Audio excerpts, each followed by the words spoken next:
Hi, I am doctor Shikha Sharma.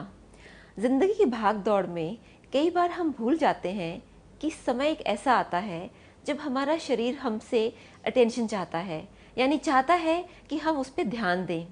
आज 40 plus health के बारे में ही हम बात करेंगे।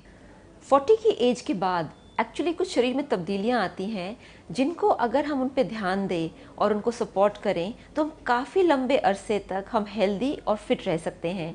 तो 40 के बाद कौन सी तब्दीलियां आती हैं? नंबर 1 होता है कैल्शियम डिप्लीशन, यानी हमारे शरीर में कैल्शियम कम हो जाता है। एंड खासकर जैसे लेडीज़ हैं उनमें कैल्शियम कम होता है क्योंकि प्रेगनेंसी की वजह से।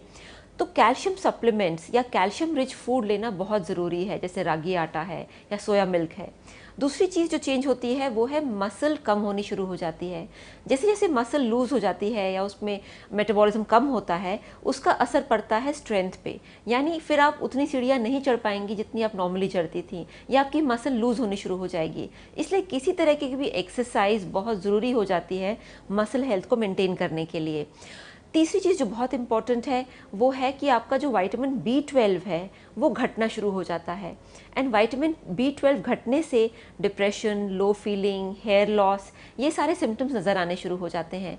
इसलिए आपको कोशिश करनी चाहिए कि विटामिन B12 रिच फूड्स जैसे एग है, डेयरी प्रोडक्ट्स हैं, ये अपनी डाइट में इंक्लूड करें, या फिर विटामिन B12 के सप्लीमेंट्स लें। एक और चीज़ जो बहुत जल्दी चेंज होती है वो है स्किन का टेक्सचर। और स्किन टेक्सचर क्योंकि हार्मोनल चेंजेस होते हैं, इसी वजह से स्किन का टेक्सचर भी चेंज होता है।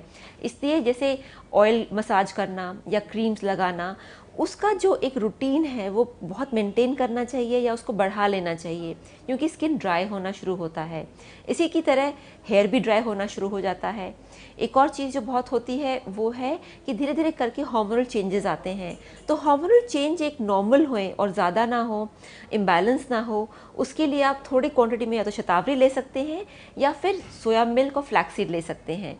तो ये थे कुछ health tips for women over 40, जिनको अगर आप फॉलो करेंगे, you'll stay healthy and you'll be happy.